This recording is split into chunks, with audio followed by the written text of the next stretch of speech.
I promise you're gonna think twice before you close your eyes tonight. This is the story of a man called Caleb Marsh who learned what happens when it doesn't. Caleb Marsh was 31 years old, and by every measure, he had a good life. He worked from home as a software developer in Portland. He had one-bedroom apartment. He liked it. He had a cat named Suit and a girlfriend named Rachel. He was not anxious. He was not depressed. He was not the kind of person anything strange happened to. He drank his coffee black, went to bed at 11 and woke up at 7. He was boring in the best way possible. He slept like a rock, always had. The moment his head hit the pillow, he was gone. 8 hours. No dreams, no problem. He used to brag about it, actually. While his co-workers complained about insomnia and racing thoughts, Caleb would shrug and say, I hit the pillow, I'm out. Don't know why, just always been that way. Which is exactly why what happened on March 4th was so hard for him to explain. He woke up at 3:14 a.m. in the morning. He knew the exact time because the red numbers of his alarm clock were the first thing he saw. He was on his back, which he never slept on. He was staring at the ceiling, and he had the clearest, most complete thought he had ever at 3 a.m. Something is in this apartment with me. Not a sound, not a moment, no reason at all. Just that thought sitting in his mind like it had always been there, calm and certain as a stone. He lay still for a minute, then 2. He told himself it was just one of those weird middle-of-the-night brain things. Like when you suddenly feel like you are falling right before you fall asleep. He had read about that. It had a name. It was normal. He got up, checked the apartment, kitchen, living room, bathroom, closet. Nothing. Soup was asleep on the couch, completely unbothered. If something were in the apartment, Suit, the cat, would have known. Cats always know. He went back to bed, fall asleep in 4 minutes, woke up at 7, made coffee, forgot all about it, until the next night when he woke up at 3:14 again. Same time, same position, same thought. Something is in this apartment with me. He got up, checked, found nothing, went back to sleep. It happened again the 3rd night, then the 4th.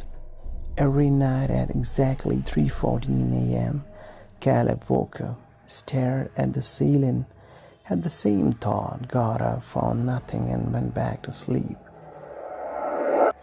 By the end of the first week, he wasn't scared anymore. He was just annoyed. He mentioned it to Rachel over the phone, and she laughed and said, maybe he had a ghost. He said he didn't believe in ghosts. She said neither did she. On the 9th night, he woke up at 3:14, stared at the ceiling, had the thought, but this time, before he could get up to check, he noticed something different. Suit, the cat, was not on the bed. Suit always slept on the bed, every single night for 3 years. That cat climbed up, curled at Caleb's feet, and stayed there until morning. It was the most reliable thing in the Caleb's life. He sat up. The room was dark. He called Sue's name softly. Nothing. He reached over and turned on his bedside lamp. The warm yellow light filled the room. Sue was in the far corner of the bedroom, pressed flat against the wall, every single hair on her body standing completely straight. Her eyes were enormous and fixed on the center of the room. She was shaken. Caleb had had that cat for 3 years. He had never seen her do anything like that. He looked at the center of the room. There was nothing, simply nothing. But Sue didn't move for 4 hours. The next day, Caleb ordered a security camera, one of those small indoor ones that records all night and saves the footage to an app on your phone. He pointed it at the center of the bedroom. He went to sleep. 3:14 a.m. He woke up again. He looked at the center of the room. Nothing visible.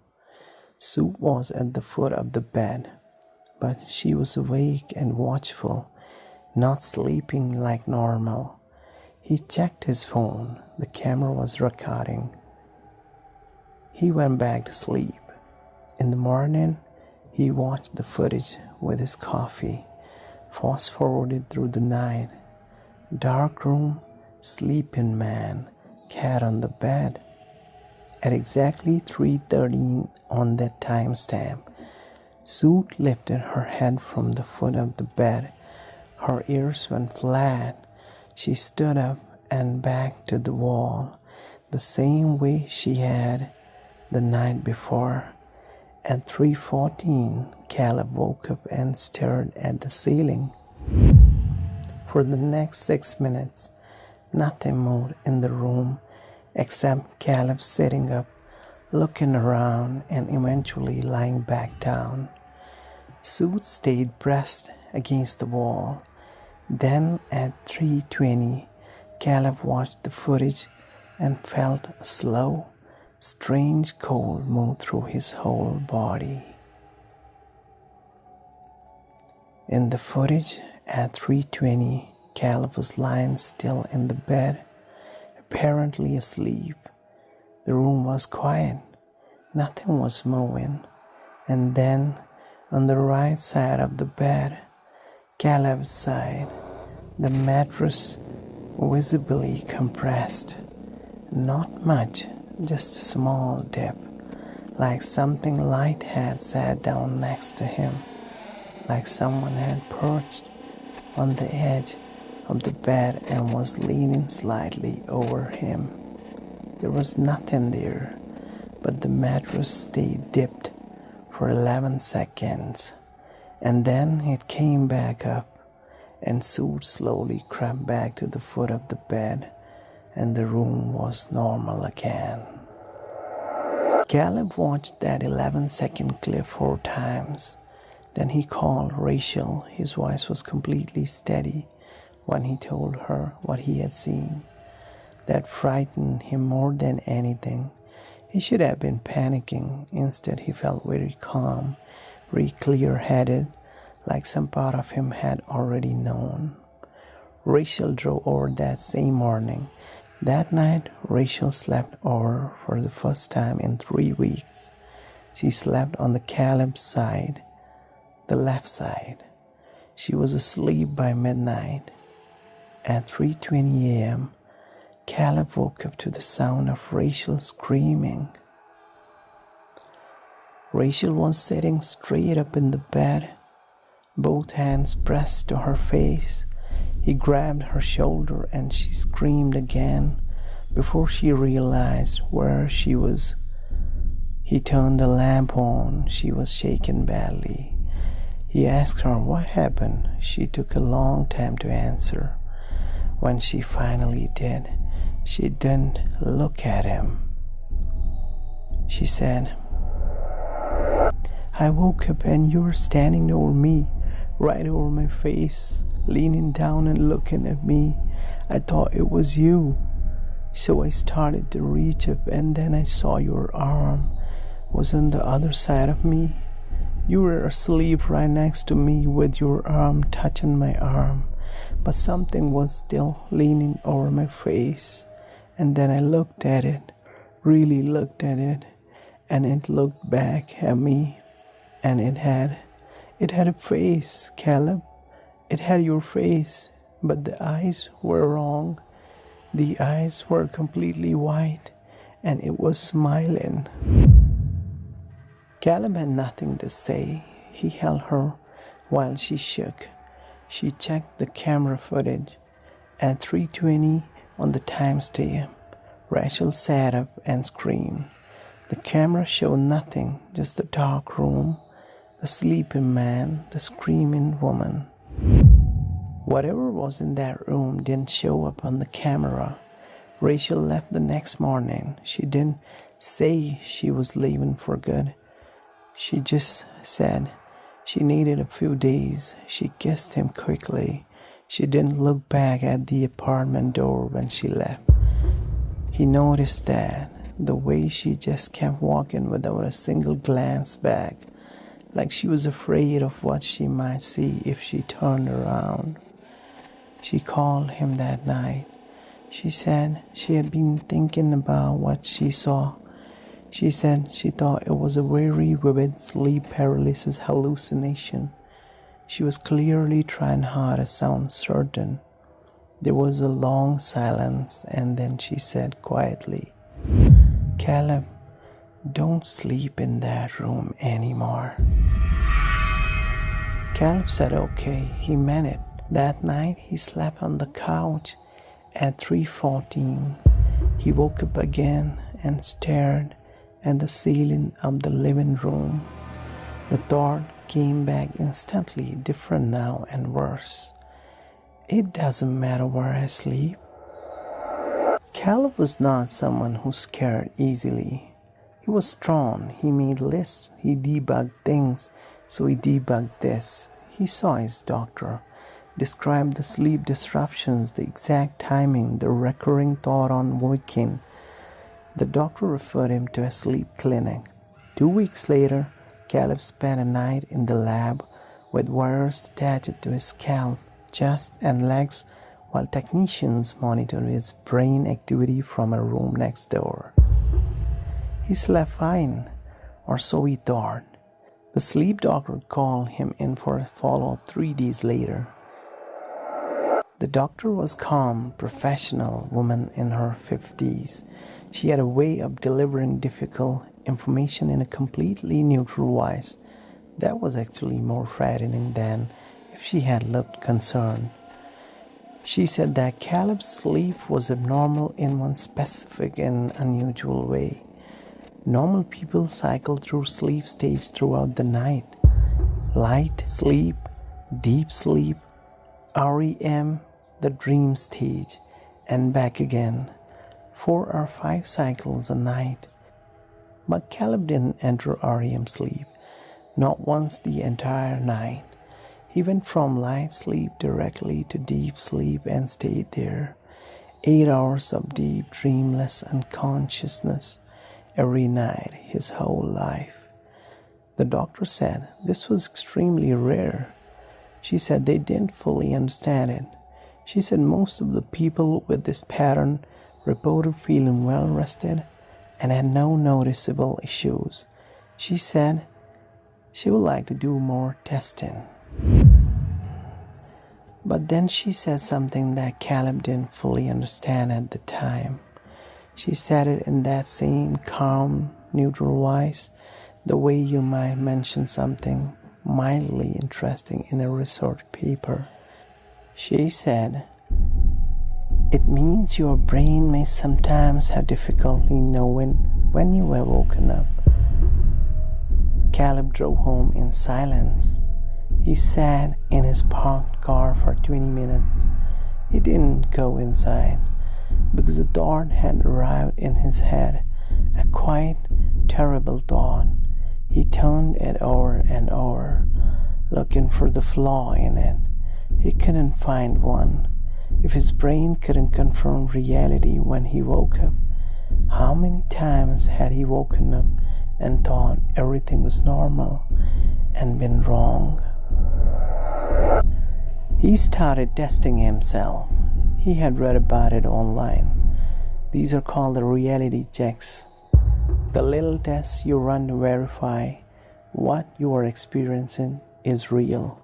The most common one: look at the digital clock, look away, look back. In a dream, the numbers will change. In reality, they stay the same. He did this every morning, first thing.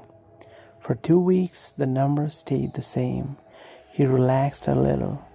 He told himself the sleep doctor had just spooked him. Everything was fine. He was awake. He was real. Then, on a Tuesday in April, he woke up at 7:04 a.m. and looked at his clock. 7:04. He looked away, looked back. The clock said 7:04. He exhaled. Okay, fine, real. He got up, made coffee, called Rachel. They had a normal 25-minute conversation about weekend plans. He went to his desk, opened his laptop, started work at 7:04 a.m. His actual alarm went off in the bedroom. He stared at his laptop screen. He had been awake. He had been completely awake for what felt like 40 minutes.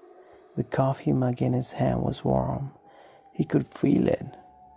He went to his bedroom. The alarm was blinking.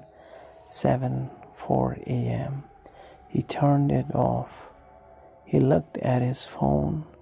No call to Rachel in his recent calls. No coffee in the kitchen. He was in yesterday's clothes. He had dreamed an entire morning in perfect, convincing detail, and his brain had not noticed. He sat on the edge of the bed for a very long time. He was trying to count how many mornings he had had. In his memory, he had been waking up in this apartment for 3 years, hundreds of mornings, coffee and work and phone calls and ordinary life. How many of those had been real? How would he ever know? He looked at the clock, 7:11 a.m. He looked away. He looked back, 7:11 a.m. He didn't feel reassured. He had kept a journal since college, not religiously, but enough. There were 4 notebooks in the drawer of his bedside table covering the last 3 years. He had never read them back. He wrote in them but never reread. He wasn't sure why. He pulled out the first one, sat on the couch with Sue in his lap, started reading from the beginning. Most of it was normal. Work for stations, stuff about Rachel when they first started dating, a trip to see his parents in Ohio, completely ordinary. But every few weeks, scattered through the entries, there were lines that stopped him cold. March 9. Woke up fine, but something feels off today. Can't put my finger on it, like I'm watching myself from slightly far away. June 14. I called Mom this morning. She said I had already called her yesterday, and we talked for an hour. I had no memory of that call, none at all. September 2. Woke up on the kitchen floor at 2 a.m. with no idea how I got there. Sue was in the far corner again. November 17. Rachel asked me why I seemed so different last Tuesday. She said I was quiet and strange and kept asking her where things were in her apartment like I had never been there. I don't remember that Tuesday. I thought it was normal Tuesday. He read that lost entry 3 times. He had no memory of writing it. He had no memory of the Tuesday it described. He flipped to the last entry 2 weeks ago. I don't know how many of these mornings are mine. I think some of them belong to someone else. I think when I'm really under something comes up. I think it wears my life while I'm gone. I think it's getting better at it. Rachel hasn't noticed yet, or she has, and she doesn't know how to say it. I should tell someone, but how do you tell someone that the person they have been talking to every day might not always be you? Caleb stared at the entry for a long time. He had written it. That was his handwriting. He had zero memory of writing it. Sue jumped off his lap and walked to the far wall. She didn't press herself flat this time. She just sat there, facing the wall with her back to him. He thought, she knows the difference. He thought, she was not sure which one I am right now. He started to piece it together. Every incident, every gap, every morning he couldn't fully account for.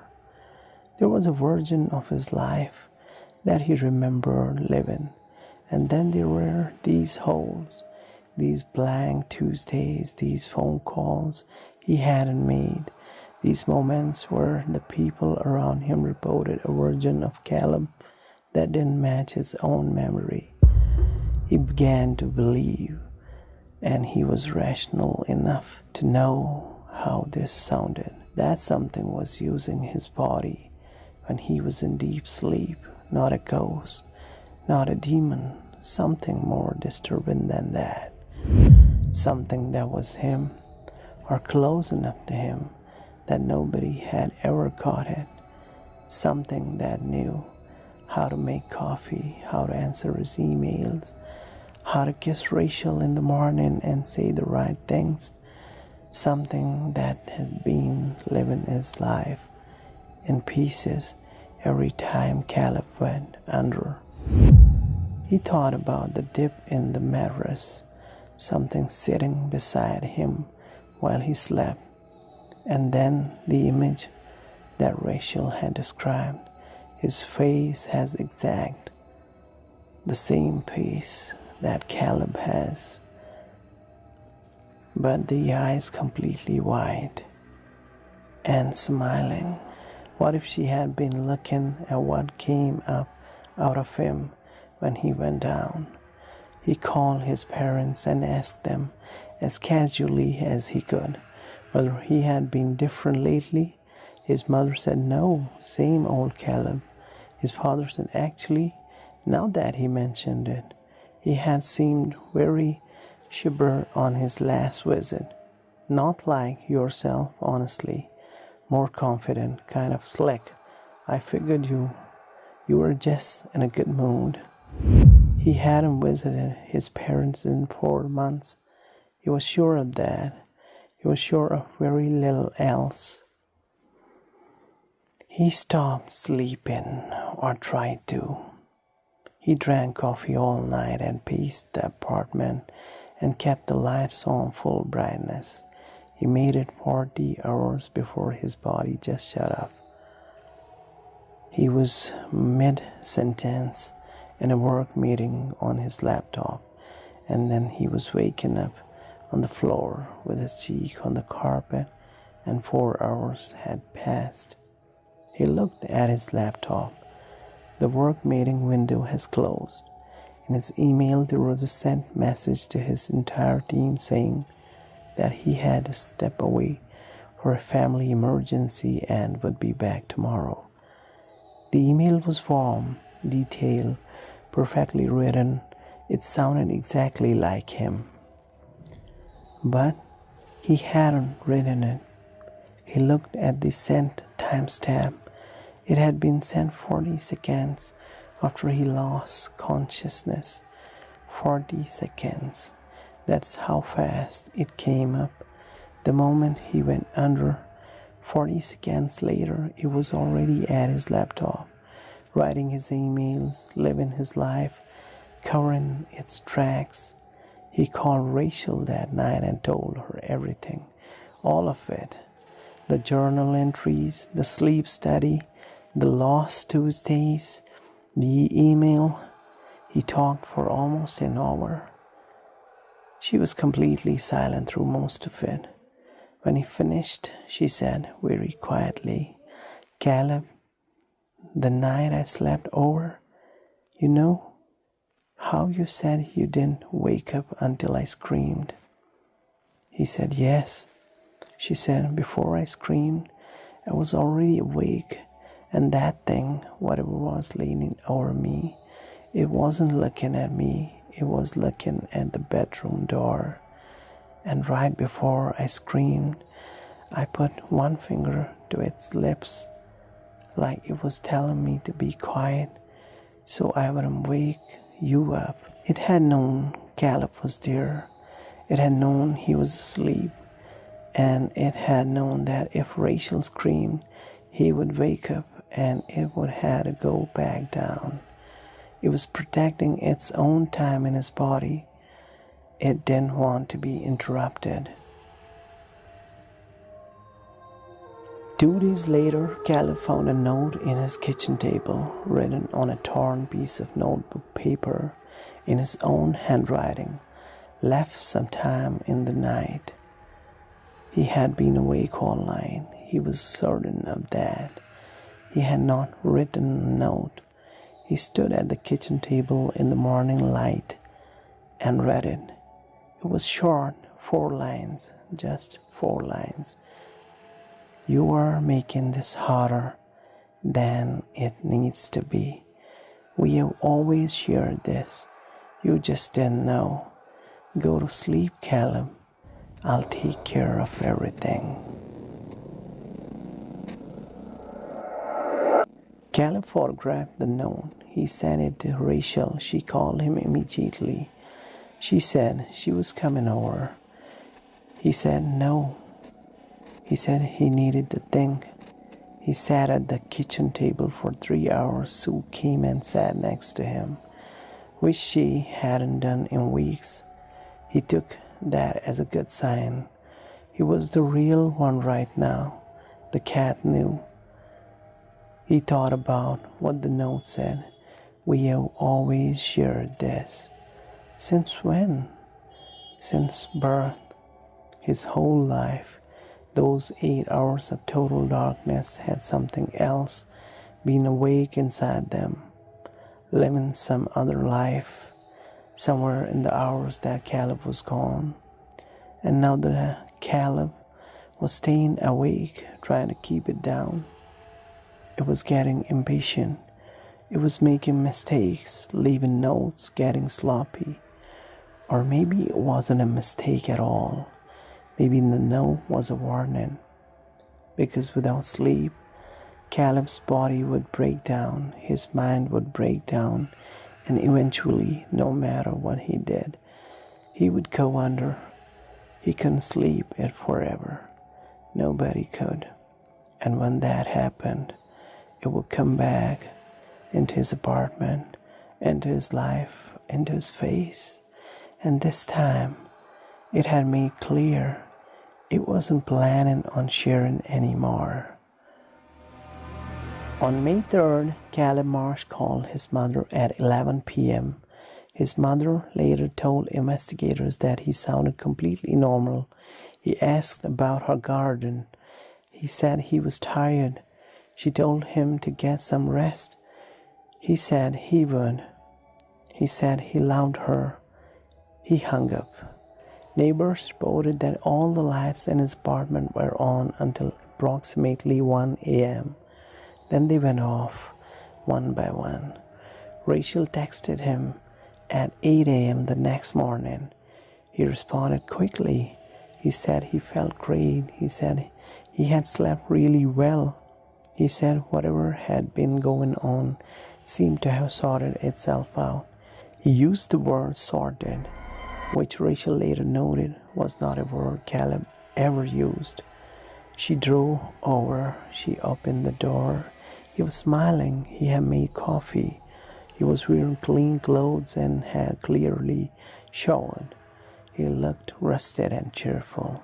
He hugged her, which was not usual, but the hug lasted 2 seconds too long, and he kept his face pressed into her shoulder instead of pulling back to look at her. Later she would say it felt like a hug from someone who had learned what hugging was supposed to look like, but had never actually done it before. She stepped back. She looked at his face. She looked at his eyes. She picked up her keys and she left. She didn't say goodbye. She didn't explain. She just left. She called the police from her car. She told them she was concerned about her boyfriend's welfare. Officers arrived at the apartment. The man who answered the door was cooperative, calm, and friendly. He answered all their questions clearly and completely. He said he was fine. He said Rachel was worried or nothing. He made them coffee. The officers left. They logged it as a wellness check with no issues found. Neither officer reported anything strange except that one named Officer Dean Torres wrote 2 words in the margin of his notes that he later could not explain. Wrong eyes. Nobody knows where Caleb Marsh is. The man living in his apartment, using his phone, answering his emails, going to his video calls. That man is there. He's very convincing. Rachel refuses to speak to him. His mother noticed something is slightly off, but she doesn't know what to call it. His co-workers think he just seems more confident lately. Sue disappeared the night of May 3rd. She hasn't been there since. So here we are. End of the story. Thanks for hanging out as always. Just one last thing before you go. Find something to watch and try to wind down for the night. Think about the last few days. Really think about them. Is there a morning that feels a little blurry? A conversation you half remember? A moment where someone looked at you just slightly too long, like they were checking something? Think about who you were talking to today. Did they laugh in the right places? Did their eyes match their smile? Did your pet give them a wide berth for no reason? Caleb slept like a rock his whole life. 8 hours, no dreams. He always woke up feeling rested. So do you? Good night. Sleep well.